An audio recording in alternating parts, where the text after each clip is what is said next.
जय जोहार और नमस्कार। दैनिक छत्तीसगढ़ चैनल देख रहे हैं आप। मैं हूं आपके साथ अभिजीत कुमार और करते हैं आज की खबरों की शुरुआत सबसे पहली बड़ी खबर के साथ। इससे पहले छत्तीसगढ़ से हैं अगर आप और देखना चाहते हैं छत्तीसगढ़ के रोजाना समाचार तो नीचे लाल कलर का सब्सक्राइब बटन दिया है जिसे दबाकर चैनल को आपको सब्सक्राइब करना है। पहली बड़ी खबर, छत्तीसगढ़ के कर्मचारी 25 जुलाई से नहीं करेंगे कोई भी काम। 5 लाख से भी अधिक अधिकारी और कर्मचारियों की 29 जुलाई तक कलम बंद करके हड़ताल की जा रही है।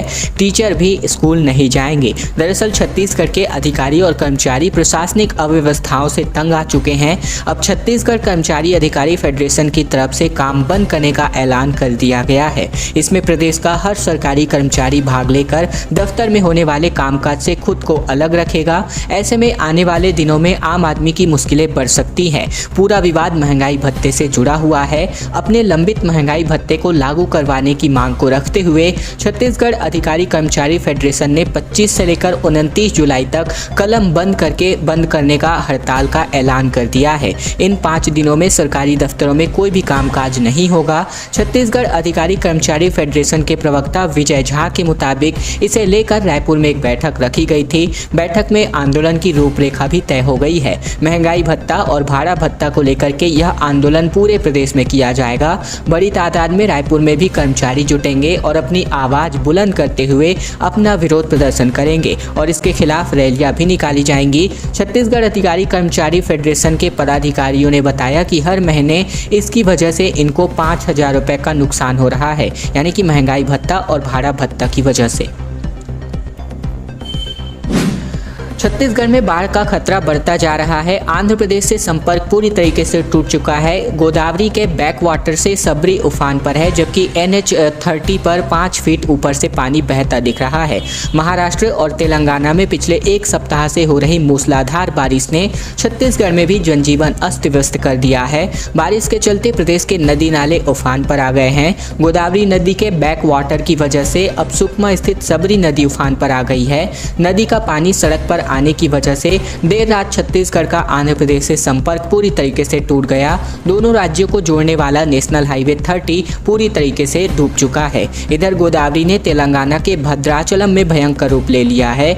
लगातार 3 दिनों से हो रही नदी के जलस्तर में बढ़ोतरी की वजह से भद्राद्री कोट्टगुम जिले से सब कलेक्टर ने तीनों वार्निंग लेवल की घोषणा कर दी थी। और अब बात कर लेते हैं बायोडाटा जमा करके आप जो है लाइफ मित्र के कई पदों पर सीधे भर्ती ले सकते हैं। दरअसल हम आपको बता दें कि जिला रोजगार एवं स्वरोजगार मार्गदर्शन केंद्र अंबिकापुर द्वारा 14 जुलाई को पूर्वाह्न 11 बजे से दोपहर 1 बजे तक प्लेसमेंट का आयोजन किया जाएगा, जिसमें SBI लाइफ इंश्योरेंस के इकाई प्रबंधक नीरज कुमार उपस्थित होंगे। प्लेसमेंट कैंप में लाइफ मित्र के 31 पद पर नियुक्ति की जानी है। पद के लिए निर्धारित आयु सीमा न्यूनतम 25 जबकि अधिकतम 40 वर्ष निर्धारित की गई है। इसके अलावा बात करें तो आवेदक को कम से कम 12वीं कक्षा उत्तीर्ण होना है।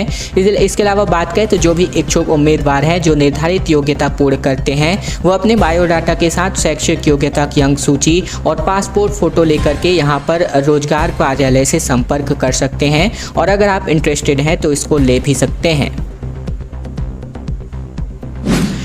55 ई साक्षर सेंटर जो कि अब पूरी तरीके से खामोश नजर आ रहे हैं। 2019 में छत्तीसगढ़ के सभी जिलों में खोले गए। एक माह में 9,000 से ज़्यादा की ट्रेनिंग भी की गई। इसके बाद बजट रुका और एक एक करके इसको बंद कर दिया गया। छत्तीसगढ़ के 28 जिलों के शहरी इलाकों में 2019 में खोले गए 55 से भी ज़्यादा ई साक्षर केंद्र साल भर में ही खामोशी से बंद कर दिए गए हैं। ये केंद्र उनके लिए खोले गए थे जो स्मार्ट मोबाइल यूज़ करते हैं लेकिन कोई भी ऐप या फिर ऑनलाइन ट्रांजेक्शन्स नहीं कर पाते क्योंकि उन्हें आता ही नहीं। ऐसे लोगों को घर बैठे बिजली के बिल से लेकर के बाकी टैक्स अदा करने तथा मोबाइल के बहुउद्देशीय उपयोग की ट्रेनिंग देने के लिए ई साक्षर सेंटर का कॉन्सेप्ट लाया गया था। लेकिन साल भर में ही लगभग 9,000 से ज़्यादा लोगों ने सारी चीज़ें सीखी, लेकिन योजना के लिए बजट का प्रावधान ही नहीं था। इसीलिए केंद्र बंद होने लगे और अब इस स्कीम को केंद्र सरकार ने नई शिक्षा नीति में शामिल कर लिया है। इससे प्रदेश के शिक्षा विभाग में नई उथल पुथल मच गई है और अब केंद्र सरकार की ओर से जारी की गई नई शिक्षा नीति के न्यू इंडिया लिटरेसी एजुकेशन में ई साक्षर कॉन्सेप्ट की डिजिटल शिक्षा को अहमियत दी गई है। 23 एक्सप्रेस ट्रेनों में अब एमएसटी की सुविधा शुरू हो चुकी है। कोरोना काल के बाद से यह सुविधा बंद करी जा चुकी थी। रोजाना सफर करने वाले यात्रियों को बड़ी राहत इसकी वजह से अब मिलने जा रही है। दक्षिण पूर्व मध्य रेलवे ने छत्तीसगढ़ के यात्रियों के लिए बड़ी और राहत की खबर दी है। कोरोना काल के बाद से एक्सप्रेस ट्रेनों में बंद की गई मासिक सीजन टिकट यानी कि एमएसटी की सुविधा को अब एसीसीआर ने एक बार फिर से शुरू कर दिया है। हालांकि अभी भी यह सुविधा 23 एक्सप्रेस ट्रेनों में ही शुरू की जा रही है। इस व्यवस्था की वजह से छत्तीसगढ़ में रोजाना अप डाउन करने वाले यात्रियों को काफ़ी ज़्यादा राहत मिलेगी और वे एमएसटी से लेकर के एक्सप्रेस ट्रेनों में यात्रा कर सकेंगे। दरअसल रेलवे ने कोरोना काल के दौरान ट्रेनों को बंद कर दिया था और इसके बाद संक्रमण कम होने पर स्पेशल ट्रेन का नाम देकर यात्री गाड़ियों का परिचालन शुरू कर दिया था। लेकिन शुरुआत में रेलवे यात्रियों ने लगभग एमएसटी की सुविधा नहीं दी थी और इसके बाद लगातार दैनिक यात्री संघ ने एमएसटी सुविधा शुरू करने की मांग की थी। लिहाजा अब एसीसीआर ने इस सुविधा को बहाल किया है। शतरंज ओलंपियाड टॉर्च रिले 16 जुलाई को पहुंचेगी रायपुर। 95 साल के इतिहास में पहली बार भारत को इस प्रकार का मौका मिलने जा रहा है। शतरंज ओलंपियाड टॉर्च रिले के लिए छत्तीसगढ़ आगमन पर भव्य स्वागत की तैयारियां जोरों शोरों से प्रारंभ कर दी गई हैं। शतरंज ओलंपियाड टॉर्च रिले 16 जुलाई को सुबह 8:40 पर राजधानी रायपुर के स्वामी विवेकानंद एयरपोर्ट पहुंचेगी। यहां से ओलंपियाड मसाल रायपुर शहर का भ्रमण करते हुए पंडित दीनदयाल उपाध्याय ऑडिटोरियम स्थल पहुंचेगी। इस दौरान टॉर्च रिले का तेली बांधा चौक व नगर घड़ी चौक पर भव्य स्वागत किया जाएगा। टॉर्च रिले शहर के भ्रमण के बाद पंडित दीनदयाल उपाध्याय ऑडिटोरियम पहुंचेगी, जहां अनेक कार्यक्रम आयोजित किए जाएंगे। गौरतलब है कि शतरंज ओलंपियाड के 95 साल के इतिहास में भारत को पहली बार 44वें शतरंज ओलंपियाड की मेजबानी मिली है। यह भारत में आयोजित होने वाली अब तक की सबसे बड़ी खेल आयोजनों में से एक है। भूकंप के लिए सुरक्षित छत्तीसगढ़ के उत्तरी हिस्से सोनहत और आसपास के इलाके में झटके लगे और इसको अब चेतावनी के तौर पर ली जा रही है। दरअसल बात करें तो यहाँ पर राष्ट्रीय भूकंप विज्ञान केंद्र ने इनके मुताबिक एक हल्की तीव्रता श्रेणी का भूकंप था और इस श्रेणी के भूकंप में आंशिक क्षति की आशंका रहती है। लेकिन बात करें तो अभी भी छत्तीसगढ़ में ज़्यादा तीव्रता के झटके नहीं लगे हैं, लेकिन अब इसको जो है चेतावनी के तौर पर लिया जा रहा है। अपने छत्तीसगढ़ में भूकंपीय गतिविधि की जो दर है वो बहुत ही कम है। यही वजह है कि छत्तीसगढ़ के अधिकांश हिस्से में भूगर्भ बेहद सख्त आग्नेय चट्टानें हैं। केवल उत्तर छत्तीसगढ़ के कुछ हिस्से भूगर्भीय संरचना के कारण संवेदनशील है। यहाँ 2 से 3 तीव्रता वाले भूकंप आते रहते हैं। इस बार चेतावनी वाली बात यह है कि पहली दफा 4 तीव्रता से ऊपर का भूकंप आया है। और अब बात कर लेते हैं आपदा प्रबंधन विभाग की ओर से एक जो है चेतावनी के तौर पर इसको जो है लिया जा रहा है। अलावा बात करें तो भूकंप आने के पीछे इस बार यही कारण माना जा रहा था, जो कि था नर्मदा सोन भ्रंश एवं ताता पानी भ्रंश के आसपास के क्षेत्र में प्लेट टेक्टोनिक गतिविधियों के माना जा रहा है। और बात करें तो इसको जो है भविष्य में ध्यान में रखते हुए इस पर विशेष ध्यान देने की जरूरत बताई जा रही है। छत्तीसगढ़ के दाऊ और छत्तीसगढ़ के बाबा को एक बड़ी जिम्मेदारी मिली है, यानी कि भूपेश बघेल और टीएस सिंहदेव को एक बड़ी जवाबदारी दी गई है। हिमाचल प्रदेश चुनाव में सीनियर ऑब्जर्वर बनाया जा चुका है। टीएस सिंहदेव गुजरात में ऑब्जर्वर होंगे। दरअसल कांग्रेस हाईकमान ने छत्तीसगढ़ में पार्टी नेतृत्व के 2 सबसे बड़े चेहरों को गुजरात और हिमाचल प्रदेश विधानसभा चुनाव की बड़ी जिम्मेदारी सौंप दी है। मुख्यमंत्री भूपेश बघेल को हिमाचल प्रदेश चुनाव में पार्टी का सीनियर ऑब्जर्वर बनाया गया है, तो वहीं स्वास्थ्य मंत्री टीएस सिंहदेव को गुजरात विधानसभा चुनाव में ऑब्जर्वर की जिम्मेदारी मिली है। कांग्रेस के राष्ट्रीय महासचिव केसी वेणुगोपाल ने मंगलवार को बताया कि कांग्रेस अध्यक्ष सोनिया गांधी ने हिमाचल प्रदेश में चुनाव में मुख्यमंत्री भूपेश बघेल को सीनियर ऑब्जर्वर बनाया है। सचिन पायलट और प्रताप सिंह बाजवा को वहां ऑब्जर्वर बनाया गया है, तो वहीं राजस्थान के मुख्यमंत्री अशोक गहलोत को गुजरात विधानसभा चुनाव में पार्टी का सीनियर ऑब्जर्वर नियुक्त किया जा चुका है। टीएस सिंहदेव और मिलिंद देवड़ा को गहलोत की टीम में ऑब्जर्वर बनाकर शामिल किया गया है। इन दोनों प्रदेशों में इस साल नवंबर-दिसंबर में विधानसभा का चुनाव होना है।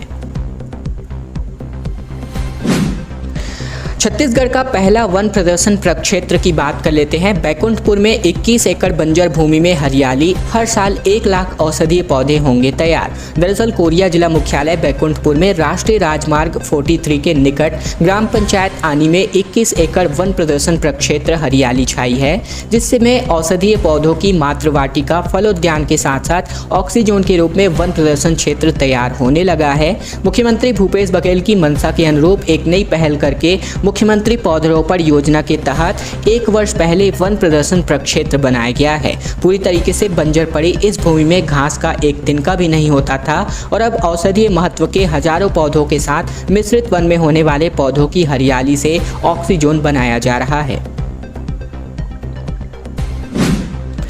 छत्तीसगढ़ में एक बार फिर से कोरोना खतरे के निशान पर आ चुका है। प्रदेश में 24 घंटे की बात करें तो लगभग 360 नए संक्रमित मरीज मिले हैं। मुंगेली के एक मरीज की मौत भी सामने आ रही है। दुर्ग भिलाई नए हॉटस्पॉट के रूप में उभरता नजर आ रहा है। छत्तीसगढ़ में कोरोना संक्रमण एक बार फिर से खतरे के निशान पर पहुंच गया है। बीते 24 घंटे में 11,634 नमूनों की जाँच में 360 नए मरीजों का पता चला है। वहीं एक मरीज की इलाज के दौरान मौत हो गई है। प्रदेश में कोरोना संक्रमण की दर अब बढ़कर 3.09% पर जा पहुंची है। इसके अलावा बात करें तो अब सामुदायिक स्वास्थ्य केंद्र में सामुदायिक संक्रमण का एक नया दौर जो है शुरू हो सकता है। इसके अलावा स्वास्थ्य विभाग के मुताबिक 147 लोगों को इलाज के बाद बीते दिन डिस्चार्ज भी किया गया है।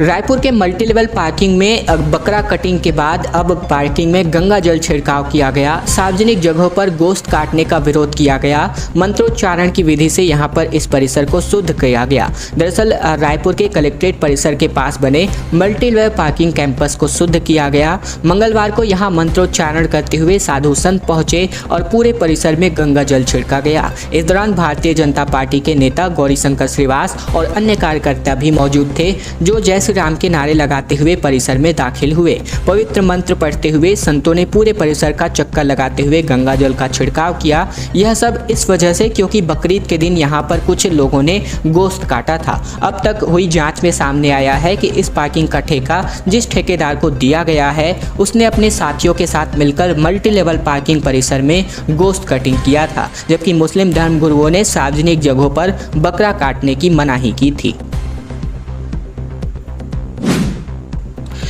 कांग्रेस की बैठक में तीखी नोकझोंक का मामला सामने आ रहा है। मनमानी नियुक्तियों के आरोप पर नाराज पीसीसी चीफ बोले कि पहले भाजपा जेसीसीजे से आए लोगों की नियुक्तियां होती थी। दरअसल संगठन चुनाव को लेकर के कांग्रेस की बैठक जो है मंगलवार को हुई और इसमें तीखी नोकझोंक हो गई। पार्टी पदाधिकारियों ने प्रदेश अध्यक्ष मोहन मरकाम पर मनमानी नियुक्तियों का आरोप लगाया। झल्लाए हुए प्रदेश अध्यक्ष ने यह तक कह दिया कि पहले किस तरह की नियुक्तियां होती थी यह सब जानते हैं। भाजपा और जनता कांग्रेस छत्तीसगढ़ से आए लोगों को संगठन सहित निगम मंडलों में नियुक्त कर दिया गया था और अब मुख्यमंत्री भूपेश बघेल प्रदेश संगठन के चुनाव प्रभारी हुसैन दलवाई की मौजूदगी में ब्लॉक चुनाव अधिकारी यानी कि बीआरओ और जिला अध्यक्ष और प्रदेश पदाधिकारियों की बैठक शुरू हुई। बात शुरू हुई तो प्रतिमा चंद्राकर ने बीआरओ की नियुक्ति का मामला उठाया। नहीं थम रहा है हाथियों का आतंक। इस बार कलेक्ट्रेट से 200 मीटर दूर मकान और मंदिर को बनाया निशाना। दरअसल हम बात कर रहे हैं, लगातार हाथियों का आतंक जारी है। हाथियों ने ग्राम ताला गांव में एक मकान और एक पास के ही एक मंदिर को तोड़ दिया तो वहीं स्कूल के गेट को तोड़ने का प्रयास किया गया। सोमवार को एक दंतैल हाथी ने ग्राम ताला गाँव के नर्सरी में देखा गया। जिस घर को हाथी ने तोड़ा वह राधे लाल का है और यह मकान कच्चा था। इसके अलावा बात करें तो कलेक्ट्रेट मार्ग पर भी अब इसको लेकर अलर्ट जारी हुआ है और 7 गांव में भी इसको लेकर के अलर्ट जारी हुआ है। फिलहाल बालोद जिले में हाथियों का आतंक फिलहाल देखने को मिल रहा है। छत्तीसगढ़ के नियाग्रा, एशिया के नियाग्रा फॉल कहे जाने वाले चित्रकूट में 90 फीट की ऊंचाई से झरझर पानी गिरने का नज़ारा आप इस वक्त देख रहे हैं। छत्तीसगढ़ के जगदलपुर चित्रकूट जलप्रपात का मनोरम दृश्य इस समय देखने लायक है और इस समय चित्रकूट जलप्रपात अपनी सभा पर पहुंच चुका है, जो बस्तर के 16 श्रृंगारों में से एक है और इस वक्त इसकी खूबसूरती का नज़ारा आप इस वक्त देख सकते हैं। खैर दोस्तों, आज की खबरों का सिलसिला बस यहीं तक का था। वीडियो पसंद आए तो नीचे लाइक बटन है जिसे दबाकर इस वीडियो को आपको बहुत ही छोटा सा लाइक करना है।